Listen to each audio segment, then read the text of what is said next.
Hello and welcome to day 83 of the 2790 series. Today we read 2 John, 3 John, and the very short letter of Jude. And all three of these letters are basically the same cry. The call for perseverance, the call to press on, the call to not go backwards, the call to move your faith forward and get stronger, not go back to old ways of living and old ways of thinking, and not defeat yourself by the cares of this world. He says that we know that we love God when we walk in obedience to His commandments, when we're not persuaded by the cares of this world, and we persevere in this life.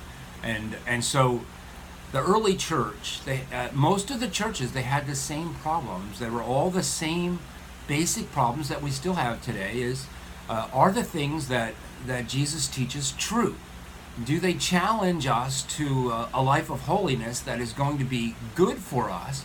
Or are they simply man's ideas, some idea that people had for a better way of living and a better way, but it doesn't have any power behind it?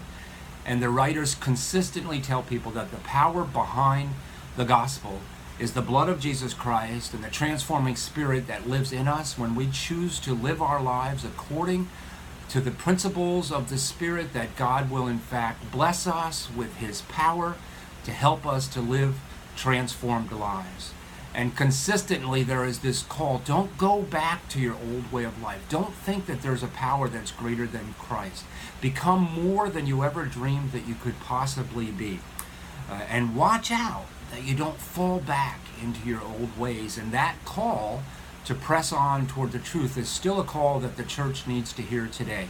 And so as you read 2nd and 3rd John and the book of Jude, press on toward the mark, win the goal to which God has called you heavenward. Understand that you are God's child and He's given you His Spirit to live this life leading on to holiness.